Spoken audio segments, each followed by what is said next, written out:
Ce que j'aimerais faire en guise de prédication ce matin, c'est de pouvoir parler de la vision de Fireplace. Les dimanches comme ceux-ci sont des bons moments pour nous rappeler pourquoi on est là, pourquoi Dieu nous a mandatés en premier lieu et qu'est-ce qu'il a placé sur notre cœur. Et pour ceux d'entre vous qui avaient déjà participé peut-être à un apéro de bienvenue ou que vous êtes là depuis le début, vous vous souviendrez peut-être de la série de prédications In, Up, Out. Et si ce n'est pas le cas, si c'est nouveau pour vous, bienvenue. Et on vous invite à faire partie de cette vision que Dieu nous a placée. En vrai, la vision de Fireplace est toute simple. Elle est vraiment toute simple. On n'invente rien de révolutionnaire. On veut simplement être fidèle à ce qu'on voit dans la parole de Dieu. On veut simplement être une église qui est construite selon ce que Dieu nous dit dans sa parole. C'est lui l'architecte en chef, c'est lui le berger en chef, c'est lui le designer en chef. Et nous, on veut simplement lui être fidèle et on veut le faire dans la puissance du Saint-Esprit. Et donc, cette vision se décline en 3 axes. In, c'est-à-dire notre vie intérieure en tant qu'Église. Up, c'est-à-dire notre relation verticale avec Dieu. Et out, c'est-à-dire notre rapport au monde extérieur, aux personnes qui sont autour de nous.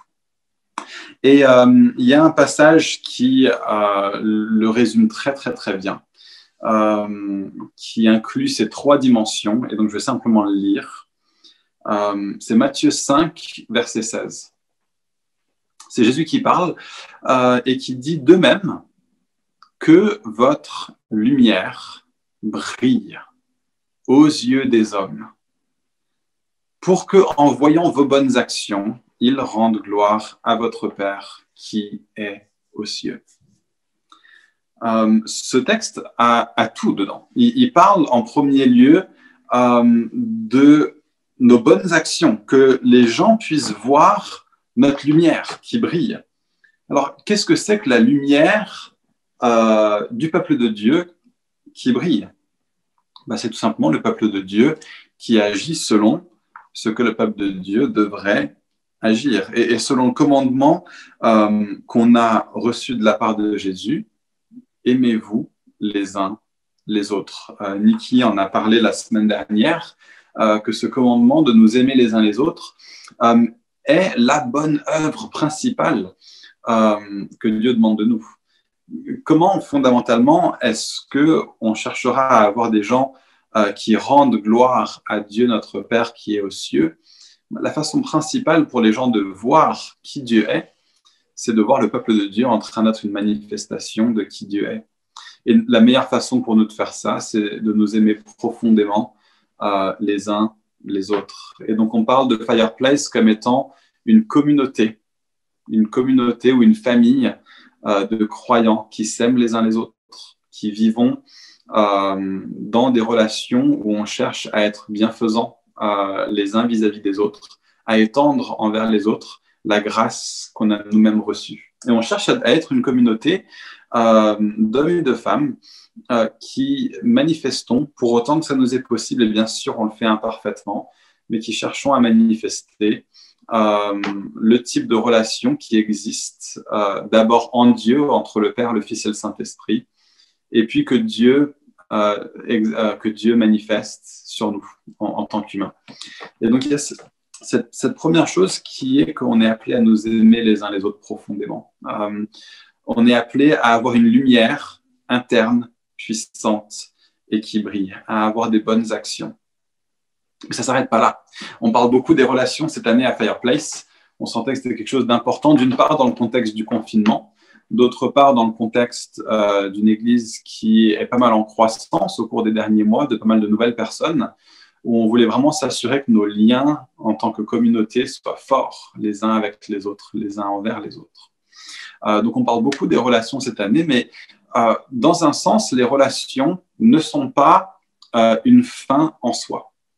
Dans ce texte, que votre lumière brille aux yeux des hommes pour qu'en voyant vos bonnes actions, Il y a quelque chose d'autre qui se passe. Donc les relations sont absolument fondamentales, elles sont absolument essentielles.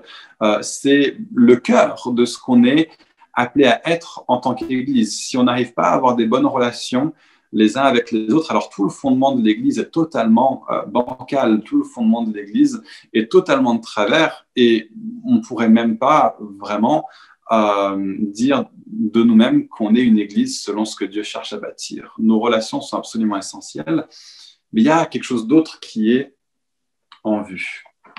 Pour que, en voyant vos bonnes actions, ils, c'est-à-dire ceux qui ne connaissent pas Dieu, rendent gloire à votre Père qui est aux cieux.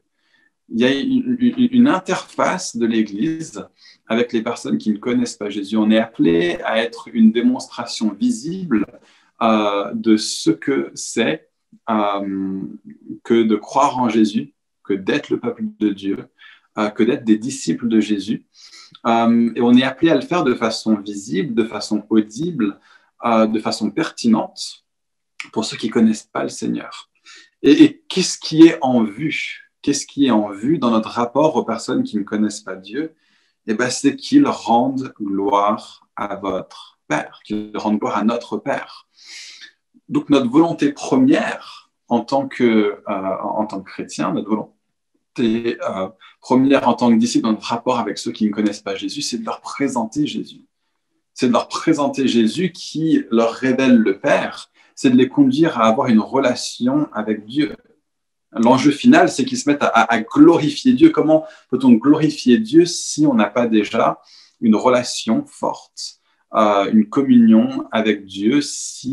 Comment est-ce qu'on peut rendre gloire à Dieu si on est encore dans nos péchés? La seule façon d'avoir une relation avec Dieu, c'est d'avoir, comme Gemma le disait pendant la louange, c'est d'avoir nos péchés pardonnés, couverts, jetés au loin, pardonnés par l'extravagante grâce du Dieu qui est mort à la croix pour que toutes nos fautes soient pardonnées. Il est mort à la croix pour prendre sur lui-même le châtiment qui devait peser sur nous. Celui qui n'a pas connu de péché est devenu péché à notre place pour qu'en lui, nous devenions la justice de Dieu. Quand on chante, à la fin du chant qu'on a chanté ce matin, « Je suis la justice de Dieu », ça peut sembler très étrange comme truc à dire, à la seule différence que c'est exactement ce que dit 2 Corinthiens 5, verset 21. Nous sommes devenus la justice de Dieu et c'est comme ça que nous glorifions Dieu. Nous glorifions Dieu en devenant des membres de son peuple qui vivent pour lui. Et la première façon de vivre pour lui, c'est de placer notre foi et de placer notre confiance en lui. Donc, nous existons pour des œuvres bonnes, pour être une lumière interne, pour que la flamme de Fireplace brûle fortement en interne, et ça commence par notre amour les uns pour les autres. Le in de Fireplace est absolument fondamental. Et il a en vue de pouvoir être une démonstration pour que les gens le voient, pour que les gens voient nos œuvres bonnes, pour que les gens se rendent compte, mais l'intégration entre personnes de différentes ethnies puisse être bannie. Alors, on peut dire l'intégration existe ici au sein de l'Église, alors que des personnes de différentes générations n'arrivent pas à s'entendre, qu'on a des guéguerres constamment entre les millennials et les boomers et les ceci et les cela. On a cette réalité dans l'Église que des personnes de différentes générations peuvent vivre les uns avec les autres. On a des combats entre personnes de sexes différents qui cherchent à prendre le dessus les uns sur les autres en permanence. L'Église peut être un lieu où les gens peuvent voir, OK, les hommes peuvent vraiment être des hommes, les femmes peuvent vraiment être des femmes et vivre dans la joie et dans l'épanouissement les uns auprès des autres. C'est possible. Les gens peuvent voir nos œuvres bonnes. Et on vient de recevoir un petit message de la part de Christina disant qu'à Marseille, la division est une des forteresses qui est très, très forte au sein de la culture à Marseille. Je n'ai pas eu le temps de lire le message en entier, mais j'ai l'impression que ce qui est vrai pour Paris est tout aussi vrai pour Marseille, qu'il y a quelque chose d'essentiel alors que Gareth et Christina vont à Marseille. allez implanter une expression de l'unité de l'esprit les uns avec les autres. C'est par votre amour les uns pour les autres que l'on vous reconnaîtra pour ses disciples. Et donc, ce côté in est extrêmement important, mais faisons-le pour que les gens puissent le voir, pour que l'Église puisse être visible par tous. Mais il y a une finalité qui est plus grande encore. On a parlé du in, nos relations en interne. On a parlé du out, le fait de pouvoir parler de Jésus à travers nos mots et à travers la démonstration visible du royaume de Dieu qui se trouve dans l'Église. Mais il y a quelque chose de plus ultime encore. C'est le up. Pour qu'il rende gloire à votre Père qui est aux cieux. Le but de Dieu dans son royaume, c'est pas juste de remplir des rangs pour qu'il y ait beaucoup de personnes sur beaucoup de chaises qui se disent « oui, je suis chrétien ». C'est pas pour devenir la plus grande religion du monde. C'est vraiment pas ça, en fait, l'objectif. On n'est pas là en train de chercher à faire du recrutement juste parce que c'est bien, ou parce que ça fait tourner une machine, ou parce que ça donne plus de sous, ou pour toute autre raison que des gens veulent faire croître quelque chose. Nous, la croissance du christianisme en soi ne nous intéresse pas, en dehors du fait que c'est la façon de glorifier Dieu. Et donc, ça commence avec une vie en interne à l'Église, en interne individuellement, où nous sommes tous appelés à avoir une relation à Dieu qui est forte, et qui est belle et qui est vivifiante. On parle dans les différents éléments de la culture à Fireplace d'avoir une vie spirituelle vécue à fond. Nous existons pour louer Dieu. L'homme a été créé pour glorifier Dieu et pour se réjouir en lui. Et c'est lorsque nous nous réjouissons en lui que Dieu est adoré. Donc, je veux juste rappeler un petit truc. Je me suis souvenu de quelque chose que j'avais déjà enseigné sur la louange cette semaine. Et j'aimerais juste faire un petit rappel là-dessus. Notre louange est centrée sur Dieu. Et ce qui glorifie Dieu, c'est des cœurs humains qui répondent à Dieu en le glorifiant lui pour qui il est. Parfois, dans la louange, ce qui se passe, c'est que on passe pas mal de temps à être focalisé sur nous, sur nos besoins. Alors qu'en réalité, la louange, c'est venir devant Dieu pour qui il est et l'honorer pour qui il est. Même si nos circonstances sont adverses, il est digne de recevoir la gloire. Même si nos émotions ne semblent pas être disposées, il reste digne.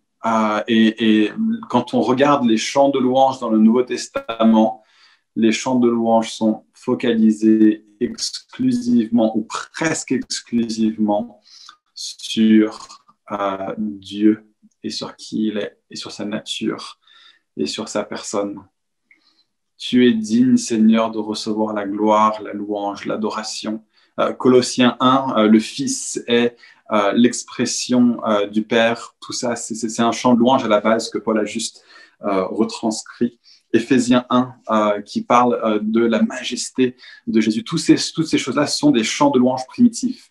Et il est digne de recevoir, comme Gareth nous le rappelait, de la part de toute langue, tout peuple, toute nation, la louange, la gloire et l'honneur. Voilà à quoi doit ressembler notre louange. Notre louange est appelée à être une glorification de Dieu pour Dieu et des cœurs humains qui se réjouissent en ça. Des cœurs humains qui disent « mais j'ai pas de bien plus grand ou plus précieux que Dieu lui-même ». Notre relation première, notre focalisation première, notre objectif premier est d'être une église qui existe à la gloire de Dieu. Finalement, l'église, c'est pas compliqué. Si on arrive à glorifier Dieu, si on arrive à le faire connaître, si on arrive à s'aimer les uns les autres, alors j'ai l'impression qu'on est en train de vivre ce que Dieu nous demande de faire. Et la beauté d'une église qui est tellement simple qu'elle ne se focalise qu'autour de ces trois choses-là, en priorité, c'est que c'est absolument possible de le démultiplier. C'est absolument possible de le démultiplier. Et c'est ça le quatrième point de la vision de Fireplace. In, up, out, multiplier. Multiplier. Faites la même chose et faites-le vous-même. Nos braises sont une expression de Fireplace qui se multiplie. Oui, on se rassemble ensemble les dimanches, mais nos braises sont Fireplace qui se multiplient. Vivons le in, vivons le out, vivons le up, prenons la Sainte Seine les uns avec les autres, glorifions Dieu les uns avec les autres, amusons-nous les uns avec les autres, exerçons les dons spirituels les uns avec les autres. Et la multiplication, ça ressemble à des personnes qui disent je déménage à Marseille et je vais vivre in, up, out, là-bas. Et on avait Angélique et Danilo qui ont déménagé à Strasbourg et ils nous ont dit en déménageant à Strasbourg, mais en fait, notre vision, c'est de pouvoir faire quelque chose de similaire. Ça nous semble tellement simple. Et certains auraient pu se sentir insultés de dire votre façon de faire l'église est tellement facile que n'importe qui pourrait le faire. En réalité, c'est exactement ça qu'on cherche. C'est tellement simple que Dieu peut demander à n'importe qui d'implanter une église. Ça ne veut pas dire qu'il va demander à tout le monde de le faire. Je ne suis pas en train de dire tout le monde, partez, allez, c'est ça le nouveau plan. Bien sûr que non, on est appelé à être une église, mais que personne ne se disqualifie. Que personne ne se disqualifie. Dieu est un Dieu qui veut voir sa gloire rayonner dans le monde entier et dans la terre entière. Et nous y participons en tant qu'église, et nous y participons en envoyant, et ceux qui vont participent. Et alors qu'ils y vont, nous participons avec eux. Donc, dans un sens, Gareth et Christina, vous nous avez dit merci. Je pense que c'est à notre tour de vous dire merci. Merci pour qui vous êtes. Merci parce que vous allez étendre ce que Dieu a placé en vous et vous allez étendre quelque chose de Fireplace là où vous allez. Je ne sais pas quel nom aura votre ou vos églises. Je ne sais pas dans quelle mesure ce sera attaché structurellement. Ça, on s'en fiche. Il y a quelque chose de la vie de Dieu qui va être démultiplié et qui va être envoyé.